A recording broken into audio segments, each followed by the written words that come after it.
مانگتا اور ہمیشہ یہ سخت زبان سے مانگتا ہے.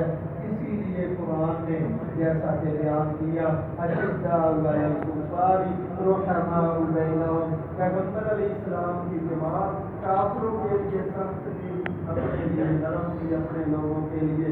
اللہ سب کا حامی ناصر ربنا تقبل منا انک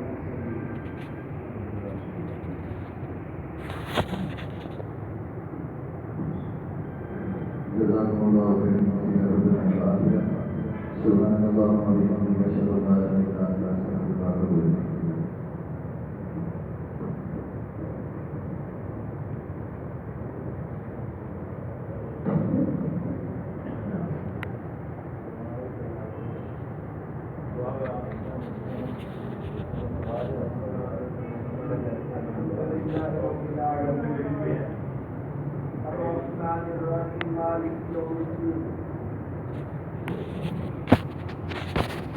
الحمد لله رب العالمين الرحمن الرحيم مالك يوم الدين.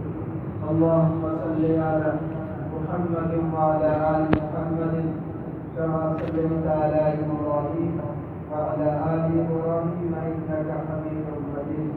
لا إله إلا أنت سبحانك إني كنت من الظالمين. اللهم اغفر لنا وللمؤمنين والمؤمنات والمسلمين والمسلمات وألف بين قلوبهم وأصلح ذات بينهم وانصرهم على عدوك وعدوهم. اللهم انصر الإسلام والمسلمين.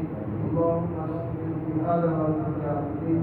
هذه الباس رب الناس واشف أنت شافي لا شفاء إلا شفاءك شفاء لا يغادر سقما. اللہ کریم جتنے لوگ بیمار ہیں جس جگہ پر بیمار ہیں سب کو صحت عطا فرما. مجھے تو رب نواز سے پتہ چلا تھا ہماری صحیح صاحب بھی بیمار ہیں. اللہ پاک ان کو ایسی صحت دے کوئی بیماری نہ تھا. اللہ کریم جتنے لوگ بیمار ہیں یا اللہ سب کو ایسی صحت دے کوئی بیماری نہ تھا. آج میں باروی صاحب کے پاس گیا، وہ بیمار ہے، کافی عرصے سے پتہ نہیں تھا. اللہ کریم تیرے رسول کے نمبر پر ہونے والا تیرا بندہ، تیرا گھر بنانے والا، جس نے یہ تیرے رسول علیہ السلام نے فرمایا جس کو مسجد کی خبر بھی کرتا ہوا دیکھو اس کے ایمان کی گواہی دے گا. اللہ ہمارے چاچی کو باروی صاحب کو اللہ صحت عطا فرمائے.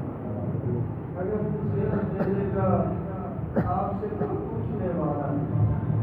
اللہ پاک جتنے لوگ تنگ دست ہیں رزق کے معاملے میں پریشان ہیں اللہ سب کو پسندیدہ حلال رزق عطا فرمائے. اللہ وطن عزیز ملک پاکستان کے اوپر خیر و برکت نازل فرمائے. اللہ میرے والدین سے جتنے مومن مسلمان کون لوگ ہیں سب کی قبروں کو جنت کا بارک کرنا. اللہ تو ہم سب سے راضی ہو جا. خاتمہ ایمان پر کرنا. سبحان ربک رب العزة عما یصفون وسلام علی المرسلین والحمد للہ رب العالمین.